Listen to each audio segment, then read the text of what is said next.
Vascaíno do Cerrado. Fala galera vascaína, eu sou o Thiago Fontes, falo direto de Brasília, Distrito Federal, trazendo mais um vídeo para o canal. Vamos trocar ideia sobre tudo que tá rolando no Vasco. Antes, vou pedir aquela moral, deixa o joinha, se inscreve no canal e segue o @Vascaíno Cerrado lá no Instagram. Vou começar com uma notícia bacana, né? O garoto GB passou por cirurgia no joelho, se é que isso é uma notícia bacana, né? Ele publicou foto nas suas redes sociais com uma frase: graças a Deus tudo correu bem na cirurgia e agora é seguir o tratamento para voltar ainda mais forte, fecha aspas aí, para o GB. Bacana, porque correu tudo bem, agora é só esperar esse prazo, esse tempo que é demorado, de 6 a 8 meses de recuperação, para ele poder voltar a fazer atividades, né, principalmente fisioterapia, fazer musculação, aí depois tem a volta para o gramado, né? Um longo período, eu torço para que isso passe muito rápido na vida dele. É um jogadoraço, um moleque que tem futuro,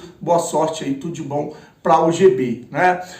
Bom, uma informação que saiu no Central da Bola: o meia Praxedes, que joga no Red Bull Bragantino, tem 21 anos de idade, 1,86 m, né, foi oferecido ao Vasco da Gama. Ele chegou lá no time paulista em 2021, vindo do Internacional, né? O valor da negociação na época foi 36 milhões de reais. Atualmente o jogador não tem tido espaço no time titular, e por isso ele foi oferecido ao Vasco. O Praxedes, eu lembro do Praxedes, é um bom jogador, não é ruim não, não é aquele jogador inquestionável que a gente está esperando para chegar, vestir a camisa aí do Vasco e ser titular, né?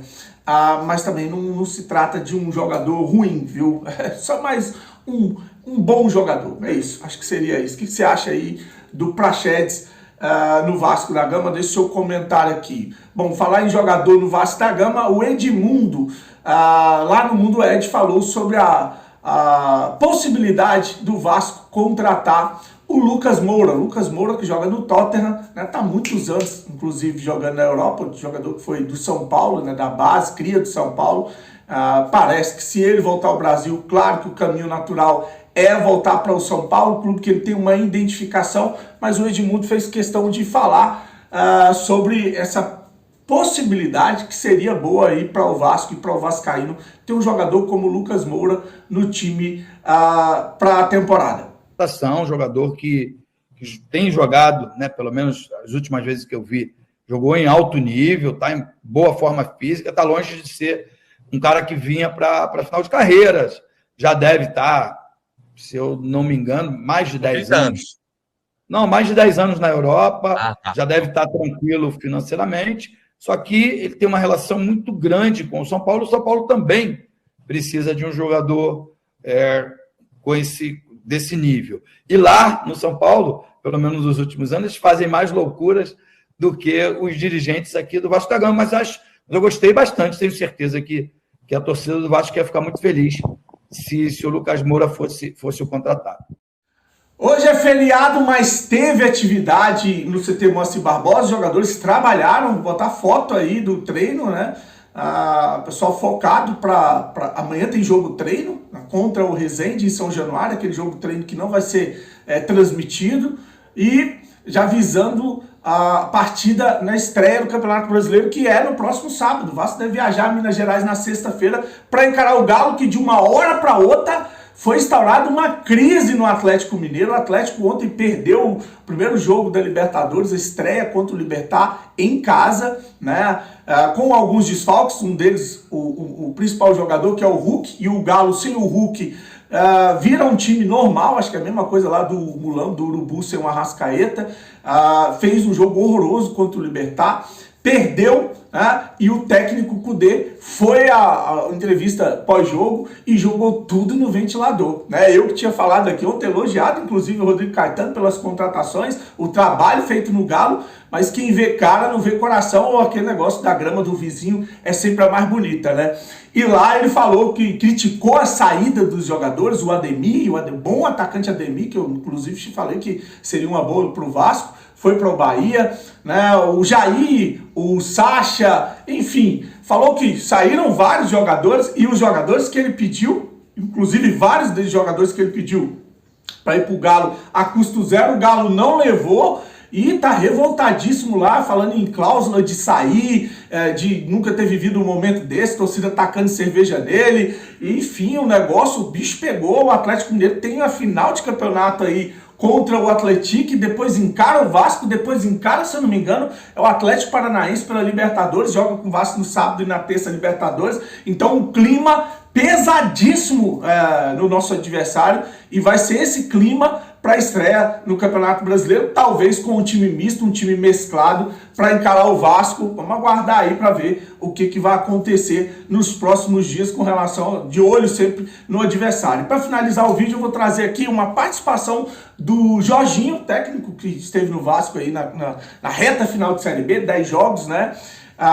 E ele esteve lá no Charla Podcast e se mostrou muito magoado com o que fizeram. Disse que esperava ter uma oportunidade, né, pela história que ele teve no Vasco. Foi jogador, foi o último técnico campeão pelo Vasco, subiu o Vasco para a primeira divisão, mesmo com um elenco limitadíssimo, e ele vai explicar aí o que estava acontecendo no Vasco. O elenco, inclusive, todos eles sabiam que era limitado. O trabalho foi mais voltado para o psicológico, porque não daria tempo de trabalhar mais que o psicológico. E eu vou deixar minha opinião aqui, que eu acho que eu dei ela quando eles contrataram o Maurício Barbieri. Se era para contratar o Maurício Barbieri, eu preferia ter deixado, de sequência, para o técnico Jorginho começar uma temporada. Essa é a minha opinião, porque primeiro eu achei, ou todos acharam, que havia um grande técnico do futebol brasileiro, um cara aí inquestionável, um campeão, alguém que tem uma bagagem, uma história. Foram buscar um técnico do mesmo nível, da mesma prateleira, para mim, do Jorginho. Então, se é para trazer um treinador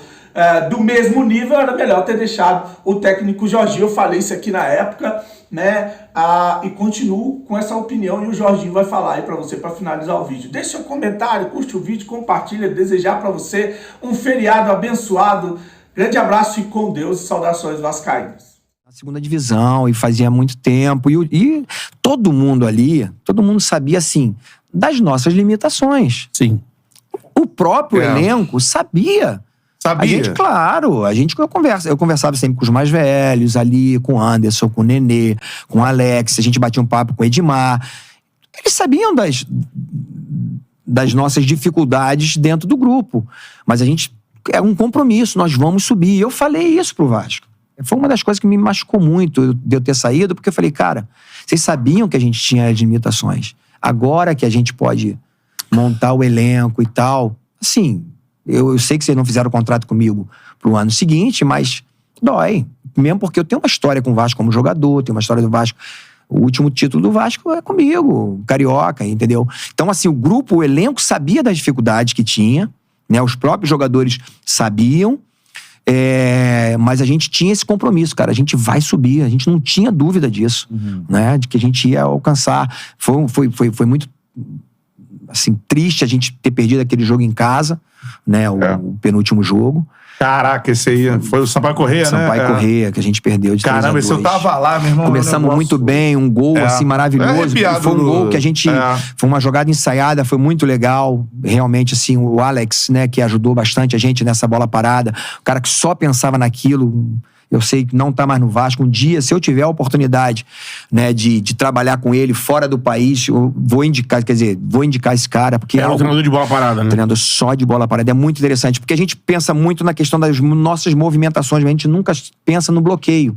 E ele pensa muito no bloqueio. E a gente fez uma situação de bola parada exatamente naquele jogo. E o primeiro gol foi feito assim. Eu lembro que eu virei pra cima e falei, cara, esse gol é teu e tal. Ele ficou feliz da vida e tudo.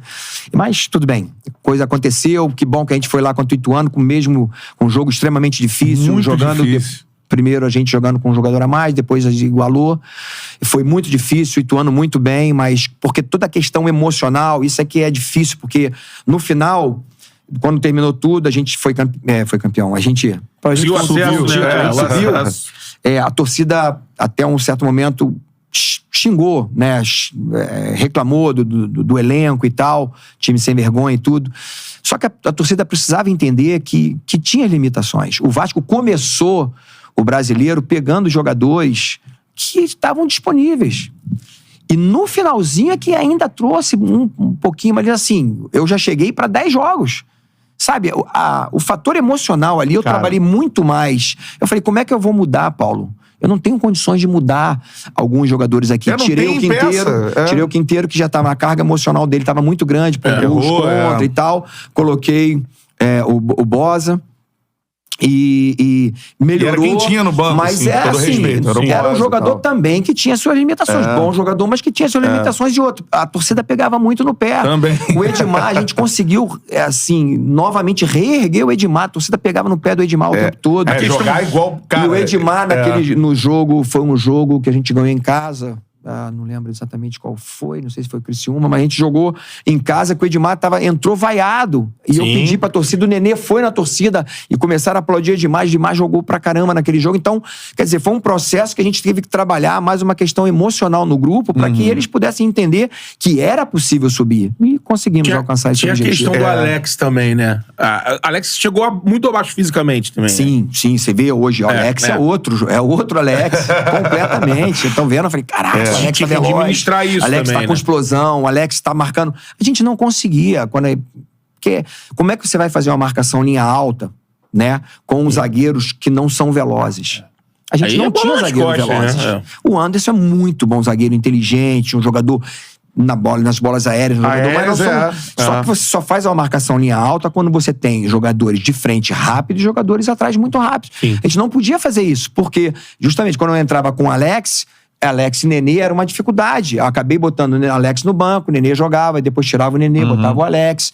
E a mesma questão do Raniel, também não é um jogador de pegada. É diferente quando você joga com o Ignaldo, ele dá pressão o tempo todo. Mas vai oscilar. Mas mesmo assim, se você pega uma bola em profundidade, você vai exigir da sua zaga. A gente tomou alguns gols em bola em profundidade nessa ligação direta da zaga adversária. Pegando esse espaço. Pegando esse espaço, jogando no espaço, entendeu? Então a gente tinha que jogar de acordo com aquilo que a gente tinha. E eu tô vendo hoje, assim, as contratações e tal. Hoje, naturalmente, esse grupo, eu quero dizer o seguinte, o grupo mereceu, o grupo fez aquilo que estava dentro dos limites. Mas deu o seu melhor, e a gente conseguiu alcançar.